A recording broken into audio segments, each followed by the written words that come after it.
Ils sont 3, 2 mâles et une femelle.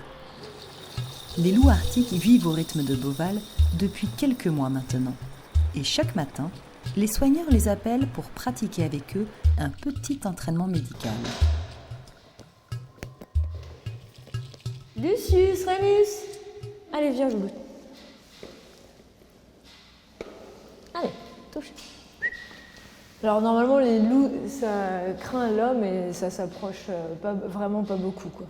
Il y a un des 2 mâles, lui c'est pas ça. Il nous suit tout le long pour savoir ce qu'on va faire et faut toujours un peu le repousser.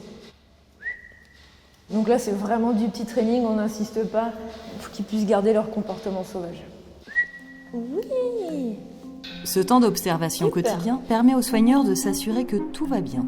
Pas question pour autant de pousser l'entraînement plus loin. Les loups sont et doivent rester des animaux sauvages.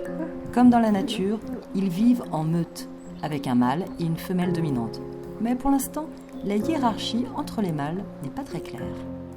On les a mis ensemble dès leur arrivée et ils s'entendent très bien. Tous les 3, il n'y a vraiment pas eu de conflit, de grogne ni rien.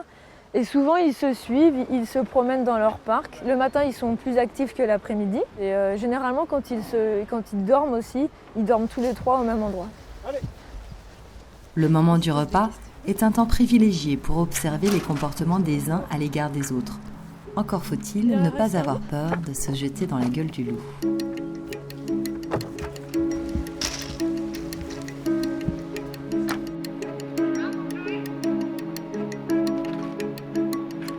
Dans le bâtiment, vu que la femelle ne rentre pas encore, on aurait peur qu'elle ne mange pas assez à sa faim.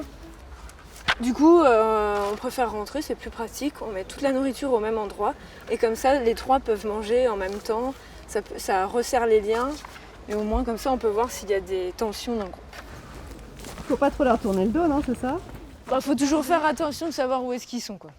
Les loups ont toujours suscité beaucoup de croyances et de peurs. Il n'y a pourtant que dans les contes qu'ils sont toujours affamés. Capables de résister à des températures pouvant descendre jusqu'à moins 60 degrés, leur seule menace a longtemps été l'homme. Et si ce n'est plus le cas aujourd'hui, il est encore nécessaire de les protéger de nos préjugés. Là, voilà. Dans le prochain numéro d'Un œil en coulisses, nous découvrirons une espèce fascinante et pourtant méconnue, les rats taupes.